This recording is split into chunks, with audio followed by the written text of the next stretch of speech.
From historic Seminary Ridge in Gettysburg, Pennsylvania, this is The Seminary Explores. Conversations about people, politics, theology, and life with your host, Dr. Kristen Johnston Largen.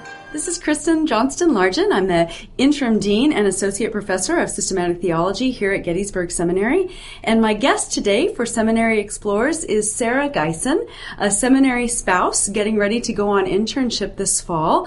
And welcome, Sara. We're really happy to have you. Thank you.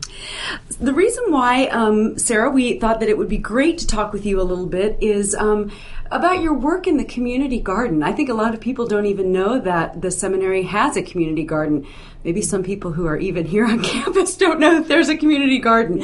So why don't we start by talking a little bit about the history of the garden? When did that get started? Who started it? Well, as we've been here, I've met a few people. Recently came across Pastor Derek Boggs, who now lives in Boone, North Carolina, who is an internship supervisor. And he had mentioned that when he was here in seminary, he lived in the Richard House, which is where we live now. And he brought that up to Pastor President and said, we need a garden because, that was something that they had always done.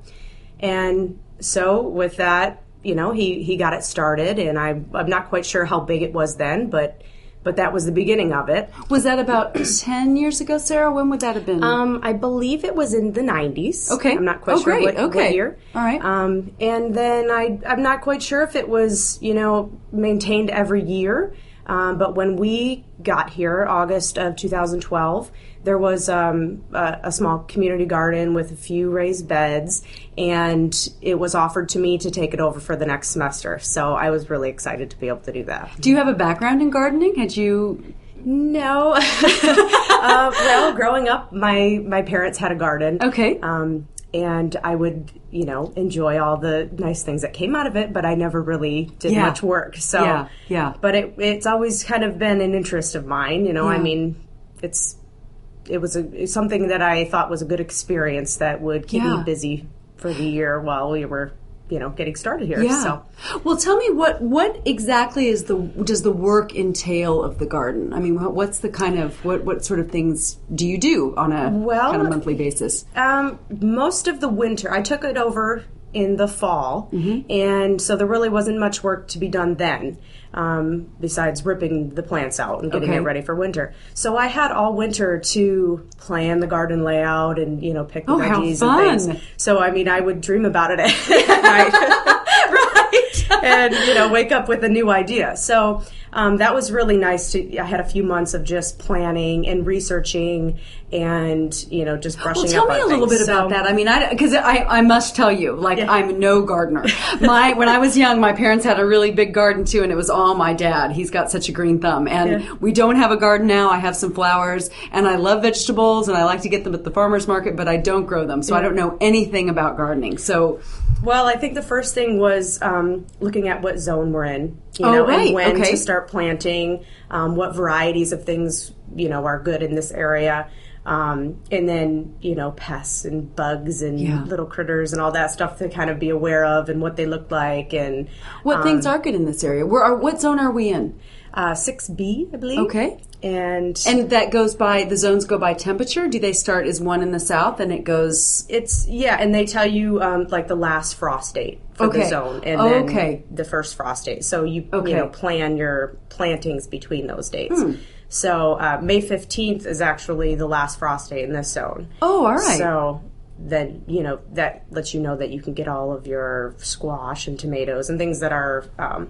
wouldn't be good to put out before the cold. So, that was part of my research. I did that and, just kind of looked at pictures of other gardens and things online and just how to set up things and, different companies that we could go through. And is there spinach should be next to tomatoes, or, does that kind of thing make a difference? Well, that was part of it, companion planting, succession cropping, if there's tomatoes, you don't want to do, cabbage in the same spot, or, you want to rotate your crops. What does that mean? Well, if you do... really, Sara, I don't know anything. So, it was like gardening 101. Well, there was a great article that it told, okay, if you plant corn, beans, and squash together, they all provide something for the soil. Oh, so okay. The beans will grow up the corn. The squash basically is like a ground cover, which helps prevent the weeds. And then as the corn dies back and the beans die back and the squash, it all adds something to the soil for the next season. I see. So there is a lot of little details that I came across, which it was fun. It was a lot of really interesting. A lot of research. So right, it was great. There was actually, okay, this is a little bit of a sidebar, but there was an interesting article in the New York Times yesterday, I think, that was talking about just this kind of thing. Like there was a farmer, an organic farmer, and the gist of the article was that, okay, there was a restaurateur that went to this farmer because he wanted to get his wheat. Mm-hmm. Great. But of course, to get the really good wheat, there's this succession of plants that need to be planted, like you were saying, because each of the plants has a different thing for the soil. And so what the upshot of the article was to say, if we really want to nurture this kind of local growth, then we can't just pluck out the one crop, but we really need to find uses for the soybeans and the corn and the squash, whatever else. I thought that was really interesting. And I mean, I'm just reflecting on that, hearing what you're saying in terms of the soil really needs a variety of crops, right? And so we have to figure out how to utilize those so that we can not just plant the same thing over and over. Yeah. Well, and now I think we're really in this modern form of agriculture and farming and so I think we kind of take advantage of the soil a little too much and we don't give back to it, because really you should have a season where you just let the soil rest, and I don't think we do that anymore. Right, which is part of the reason why I put the raised beds in. I think that with expanding the garden and doing the raised beds and succession cropping and stuff, we don't need to till the soil. We don't need to even mess with it, and we can just stick with the raised beds and have plants every year. So tell me, so when, in terms of the raised beds, then you bring in soil? You're not, I mean, it's not, tell me how it's different in terms of the raised beds versus the garden that's in the ground. Well, last year we had the 3 raised beds that were there, and then with the help of my wonderful husband, I was pregnant at the time with my youngest, so I didn't really, I couldn't do much of the heavy lifting. So he turned all the soil by hand with a little shovel, and it was so much work. And that just made a lot of work of weeding and doing all that stuff. So if you add the raised beds, it kind of takes over. You don't have to weed as much. Watering isn't quite, you're not watering the pathways. You're just watering, so it's a little more economical. Okay, I see. And you don't have to till every year. Okay, and tell me why you don't have to weed as much. If you don't plant it in there, the weeds don't grow in the raised bed, or? Well, it's, basically, I guess it doesn't, I guess the space for the weeds isn't as bad. Or, and the weeds spread. There's a lot of thistles in this area that kind of can take over. And so if you get them when they're small, you can kind of eliminate them. Okay. So, this year, did you not plant in the, you only planted the raised beds? Yes. Oh, okay. Except for on the far end, there's the grapes that are there, and those are just, in the ground. Yeah. But it's been amazing because there's a ton of volunteer plants that came back from the flowers. There was wildflowers last year that had spread seeds. So I'm carefully, transplanting them out of the walkways into beds. So that's been really cool. Oh, that's great. But as far as all the plants, they're in beds, and which is nice because then when they're little and people come walking through the garden, they don't step on them. It makes it a little more defined. Sure, so. Yeah. Mm-hmm. So would you say that in terms of your work, as you think about your footprint or the kind of your impact on the garden, that you'll be handing to someone else in the fall? Yep. What would you say has been you would think about as your contribution, or what have you what have you done, would you say? Well, I think I've, made students aware. I was at the last essay meeting and kind of just brought up the fact that this is something that they could think about contributing to next year and making sure that it really lasts. There is quite a need in the community, and not only our food pantry at the refectory where we can supplement with fresh organic fruits and veggies, but also the local soup kitchen. And that if we can do that every year, it's such a big thing that we can do for our community. So just kind of spreading the word as to, the importance of having this, and not only for us, but for the community in general. But it's been a great experience for me. When we moved here, I wasn't quite sure what I would do while my husband was in classes. So it really gave me something to, stay busy, and I've learned so much for it, and it's been great for the kids too. My two older ones, they come out and they've learned so much, and what comes from the tiny little seed and what you can really get for it, and that's so and then great. Sharing with others too. So it's been it's been really great for everybody. How does it work when the plants start to come in? I mean, do you sort of anyone can come in and pick something, or do you sort of tend to do it and then say, okay, here's what's available, or how does that work? Well, I think both. I like to get out there and pick stuff, Yeah. so I do, and if I see somebody walking by or in the backyard, I'll come out with a bag and say, here, take something home with you.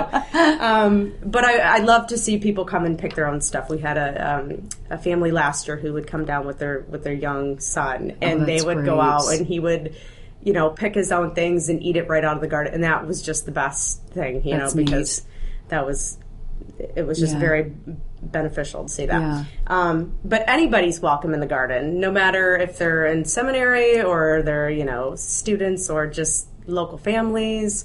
But yeah, both. And then we kind of recruit volunteers to come down and pick stuff to bring to the soup kitchen as well. Yeah. So tell me about how that started. You mentioned the food pantry that we have on campus. Mm-hmm. I don't even know that everyone knows that there's a food pantry on campus. I don't think so either. I think that's I don't know if it's just for students or if it's for the whole community. But there's a lot of things in there. They ask for non-perishable items, Sure. Stuff that will stay on the shelf. But that doesn't really give you a whole lot of nutritional value. Right. So Right. if we can supplement that with, fresh vegetables, especially during the summertime when you have so much coming available, then Right. that helps a lot. So. Yeah. And so then tell me how you got connected with the food bank downtown. Talk about that a little bit.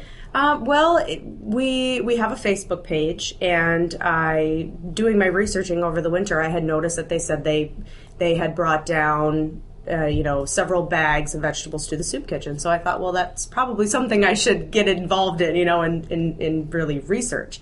So I did. I got online, looked at their website, and was just amazed at the people who work there and their generosity. It's all volunteers. The food pantry is all from donations, and there's local churches that are involved in that.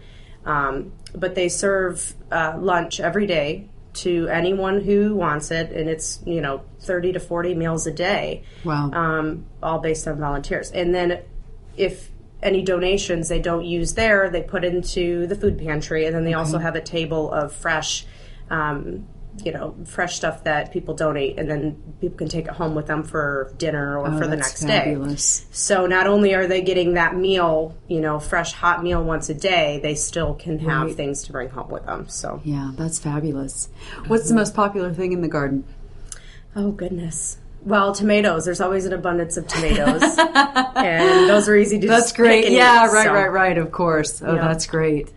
Well, I just and I know this is part of the reason why we wanted to talk with you is not only what you're doing here, but thinking about how this could really be a great model for churches in all kinds of different places. I mean, you just mentioned several things kind of in passing that really all warrant some deeper theological reflection. And the first one is this idea of children coming and experiencing. I mean, I think a lot of children, they don't know where the food comes from, right? The food comes from the grocery store. Yeah. And and this idea that things would be grown in different places and does it grow in the ground? Is it on a vine? Is it on a tree? I just think, and so to experience the wonder of that, and that kind of connection with the earth, I think is really, really important. And of course, something as the church we really want to encourage. And there's just and well, I mean, I think about the First Lady, right, in her garden at the White House. I mean, this is what she feels so strongly about too. So I think, this would be a great thing if churches, because a lot of churches I think do have the space, but it doesn't occur to them to do it. Yeah. And of course, you need somebody, like you said, who's going to be willing to take it up and do some of the research. I mean, it's not, but then it seems to me, I don't know, maybe this is true, maybe it's not. Once it's sort of established and in place, that the work is not as substantial from year to year. Is that true, or is it still? This year was much easier. Okay, yeah, yeah, because we just, I mean, like I said, with the raised beds, you just go in and plant, and then you have light weeding here and there, but nothing like it was last year. Yeah, so but it takes a little bit of planning, and once it's there, it's amazing how versatile it can be. Yeah. So. Is that what you would recommend, Sarah? Do you think even let's say you and Josh go on internship and somebody in the congregation hears that you did this and thinks, this would be neat for us to start here. Would you recommend starting with raised beds rather than actually? Yeah, because I think it kind of defines the space. Okay. And makes it permanent. And there's all sorts of different types of raised beds you could do. You could do brick or wood, or they have composite material that you could do as well. I've seen some use out of old like railroad ties. And okay. So there's a lot of ways that you can actually recycle materials and do it and be a little more environmentally friendly. Yeah. So, but I think that makes it easier. Yeah. Mm-hmm. Oh, that's great. And then, of course, the other thing then is this connection to a food pantry and a food bank. I mean, we talk about, I'm trying to think what the language is. I think they're called food deserts, right? I mean, places where there aren't, people don't have access even sometimes to grocery stores. They have to rely on convenience stores, and certainly not farmers markets or, and so to think that a church could be in a position where not only would it be engaging in this, very good ecological, theological practice, but really serving the community in that way and providing a space for, and I mean, you could dream really big, assuming the church had a lot of space, and some, I mean, some of even the rural congregations around here, they have a lot of space that it could be a resource, not even just for the church community, right, but to do it more broadly and have people just, like you said, from the local community come. I mean, I think that's really exciting. Yeah. Well, and to be able to share with your community. I mean, I think that sends a really big message that there's people who care enough to do the work to provide you with something that's healthy and beneficial. Right. And that kind of opens up the other door of welcoming them into the church and feeding them, spiritually too. So it's yeah. Well, and because I think it is really intimidating for people who would be interested, but they may not have the financial resources and they may not have the time. They may not even know how to sort of begin. But if you have it sort of started, and then, like you were saying, it could be a volunteer opportunity and then a way to, I mean, the church, especially the Lutheran Church, right? We're all about the sacraments, and so the Eucharist of feeding people. I mean, here's another way of thinking about doing that in a very sort of concrete way that's really, I think, really meaningful. So, and to bring it back to to feeding the kids and supplementing them. Most of the public schools pretty much all the public schools have federally funded lunches for low-income families. Right. So those kids go to school, they get free breakfast and lunch. Well, during the summertime, they don't have that. And I do believe in Gettysburg they have a lunch program that feeds any kids up to 18. So that does supplement that one meal. Right. But, kids are home, and it's harder for families to feed the kids. And so I think that's really important that we can give, especially summertime. That's when we're in abundance of all this food. That's right. And we're just producing so much that we can't eat it. Well, here, there aren't as many people in the community here, right? I mean, people are off. So, yeah. So that really helps, I think, the local families who don't, the kids don't have that extra meal that's provided for them. So it makes it hard for the parents to provide it, and that's kind of what we're called to do, is to be there to help out. So. Right. Well, and another piece of this that I think is also kind of an interesting possibility would be to offer cooking classes. I mean, because I think another issue with people who aren't used to a lot of fresh produce is, what do I do with this? I mean, my husband and I share a CSA share, and some week stuff will come and I'll be like, what I've got these 2 things of rhubarb. What do I do with them? Yeah. And so you have to have a little bit of creativity, and often some people need some help with that too. So that would be sort of another fun way to engage people and kind of invite them in. I think that'd be great. Do you do a lot of cooking do you like to do it? Well, I think I could probably use some cooking classes too. We have Dr. Erling my come. husband cooks. The lettuce is just starting to come in and all the greens, and I ate just 1 leaf at a time just to appreciate the flavor of it. And you can do that, but like you said, there are some things where you need to know what to do with it. Yeah, right. So that would be a great. Yeah, that would wouldn't be that be a good fun? program to start. Yeah. Are you going to take it back up when you all come back after internship? I would love to, unless there's somebody who is here and like already planned on what they want to do with it. But I'll be here to help for sure. Yeah, it's been a great experience, and that's really great. I've learned a lot. It's a real gift to our community, and so we're grateful that for your interest and enthusiasm, and hope that this is something that again, not only our students can learn here, but then that they can take with them and when they go. Yeah. So Sarah, great talking with you. Thanks so much for being our guest. Thank you. You've been listening to The Seminary Explores from historic Seminary Ridge in Gettysburg, Pennsylvania, a production of the Lutheran Theological Seminary at Gettysburg. We invite you to visit our website at www.ltsg.edu. All opinions expressed on this program are those of the individual speakers and are not necessarily those of Gettysburg Seminary or the Evangelical Lutheran Church in America.